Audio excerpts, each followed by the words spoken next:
an emergency, my children know how they can reach me, and how, so that I will pick up a phone, but it's not on my business phone.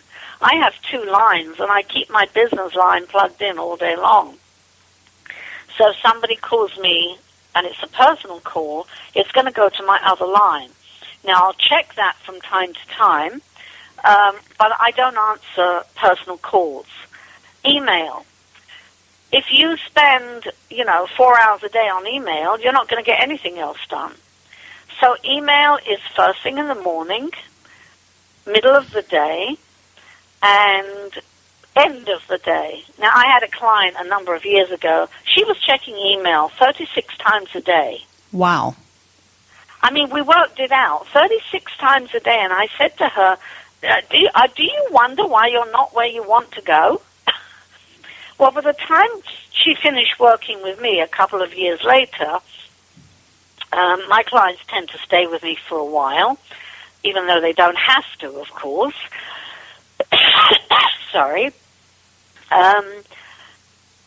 She was only checking email 4 times a day. So I really encourage you, don't check email more than 4 times a day. Only answer emails if they are really important. I suggest to everybody have one email name for personal and have another email for your business. I have a personal email on Yahoo, and I have a business email on Your Stairway to Wealth. And I also have, because I have a secondary business, which I didn't mention, which is the new midlife woman. And because I feel that midlife, you asked me about age at the beginning, I feel that midlife, I'm still, as far as I'm concerned, I'm still at midlife.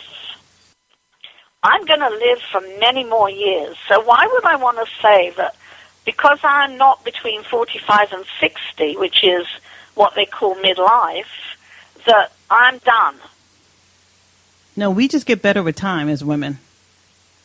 Absolutely we do. And so when women say to me that, I can't do this or I can't do that, and I say to them, you can't do anything if you don't decide how serious you are about what you want to do. And it's very easy, as you know, I'm sure, Yvonne, it's very easy having a home office to get up and wander away from your office. And I don't care if this is a dining room table. If the phone rings, you want to see who's calling. No. And now with social media. I was going to ask you about that. I know a lot of people sometimes get stuck for hours on social media. Right. So I allow myself to do that if I want to on the weekends. Now, what do you say to the women who are saying they're doing it for business and spend hours on it? I don't. And I encourage people not to. Unless, of course, you're a social media expert. If that happens to be your business, you may need to be on social media more than usual, because you've got to keep up with a lot of things that are going on. Whereas if I'm not a social media expert, why do I need to be on social media all day long? I don't. So I go on social media first thing in the morning. That's before I even do anything else. I open email, decide which ones are important to be answered, only answer those that are important. And if I have things like newsletters that I've registered for, I'll put them in a folder to read later. And then I go straight onto social media. Now, for me, social media is mainly Facebook and LinkedIn. I do have an assistant who posts for me on Twitter, but I really don't keep up with Twitter very much myself. And I give myself a certain amount of time. I usually give myself between 15 and 20 minutes to post on Facebook, to get in touch with a few people who are on my friend list, say hello, answer, posts that are up there. And I do that on both LinkedIn and on Facebook. And then I'm done for the morning. And then I may go back again in the middle of the day, but then I'll only give myself 5 minutes, maybe 10. And at the end of the day, at 4 o'clock, which is the end of my business day, I will say to myself, okay, do I want to spend half an hour on social media now and cut into my time? Or do I want to just check it and, not bother? That's how you stay out of overwhelm. That is some good tips and ideas, especially staying focused on what's important, because you can easily look back and waste a whole month or two and realize you haven't done anything to accomplish your next goal. Exactly. So having a plan, and I think that a lot of people don't realize that it's great to have a plan, but you have to have a strategic plan that has marketing included. If you're going on social media and you don't have a reason for being there, that is going to increase your business in some way or connect with people in some way, then you don't want to be going on social media. No, I can understand that. Well, yeah, I agree. I mean, truthfully, I try to even tell some of the women I work with on Launch Over 40 that, social media is a platform, and you have to make sure that it's the correct platform for your business or your services. Yeah, absolutely. And I do want to say to your audience, whoever's listening, that it's no good just posting on your wall or your page. That isn't actually how you connect to people on social media. You need to belong to some of the groups, and you need to be interactive in those groups, so you need to be active. And it's important if you have, like, for instance, I just discovered I discovered a long time ago, but I cut some people off, that I'm over the limit again on my friends. So I have more than 5,000 friends. Well, I don't know who half these people are. And the only way I'm going to find out who half these people are is if I start connecting directly with them on their pages. So I will put into my marketing plan a certain amount of time where that's what I'm doing. I'm marketing my business by creating relationships with other people on their pages. Just like you would do offline. I mean, I was in sales for 13 years before I started Launch Over 40. And offline, one thing that I focused on was making sure I was always talking to new people on a regular basis about the services I offered. And that's what you have to do online also. Absolutely. It's very important. However, let me just put a little, I can't remember the word, but let me just put a little note in there.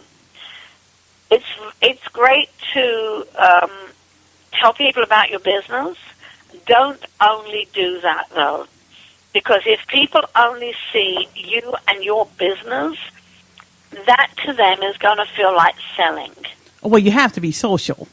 Well, right, you have to be social, but you have to be able to give things. In other words, I don't just put up stuff about me. I put up quotes that are relevant for people. It's a bit like the Monday Motivator that goes out every Monday from Your Stairway to Wealth. I put up quotes, usually with pictures, and if I have an article that I think people will get benefit from, I'll put up a link to the article, and then every so often I'll put something up about Your Stairway to Wealth. So it should be about 5-to-1 ratio. 5 things that are not about you and 1 thing that is. That's true. Now, I've learned the ratio only from social media experts. So, don't take this as me saying this because I don't know enough about social media. No, but that's what colleagues do. Right, that's what we try to do with our pages and the whole key is that you want to give people information and resources and so they can see the value. Right, and it's also important to be consistent. Now, I have to say that the only place I'm not very consistent right now, and that's mainly because I've been sick for the last month, is my blog. It's great to have a blog, but you need to be consistent with your blog too, so that you are posting stuff on the blog. And mine will start becoming consistent again this week. So, and that's how you stay basically out of overwhelm. Now, if something major happens during the day and it's a very stressful situation, because it does happen, we do have a life, then I've already decided in advance how I'm going to deal with any kind of stressful situation. So the first thing to do when anything happens that's stressful is to breathe. Believe it or not, people forget to breathe properly. When they go into stress, they have a tendency to hold their breath. So you need to first breathe. And then you walk away from the situation for just 5 minutes so that you can clear your head, whatever the situation is. And then go back and deal with it. That way you won't internalize the stress. And women do tend to internalize things. Yes, we do. And it's a good thing and it's not a good thing. We're very good at being able to talk about feelings.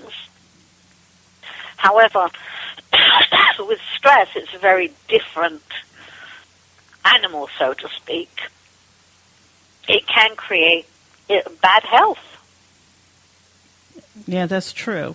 Now, does our thinking impact our financial success? Pardon? Do you think our thinking impact our financial success? Absolutely, definitely. Now, we may not realize it. Let me just give an example.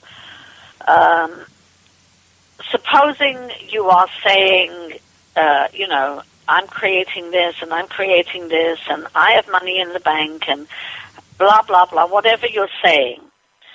But you're not actually achieving what you want to achieve. So what is happening here is you're saying one thing, and that little devil in your subconscious, that little gremlin, I call it a gremlin, that little gremlin in your subconscious is saying, oh, no, I can't do this. You may have heard years and years ago that money doesn't grow on trees, or that wealthy people are not nice, or whatever it is you may have heard. And those are the messages that are being played. So if you're taking action and your actions are not working out for some reason, then you really have to go deeper and look at how you're thinking. Your subconscious mind is always going to be more powerful than you believe until you can integrate it with your conscious. And that takes us back to self-talking. I'm sorry, it takes us back to what? Self-talking. Oh, yes, self-talk, absolutely. Self-talk, but first you have to know, before you do self-talk, you have to know what the talk is that's going on unconsciously. Now, how will we do that? Be honest with yourself about the thinking you're doing. Don't say, oh, yes, this is happening, I can do this. It's great doing affirmations, I am wealthy. But if your subconscious is saying, oh, yeah, right, then that's not gonna work. So one of the reasons you ask a lot of questions is so that you can be honest with yourself. There's no one you're hurting other than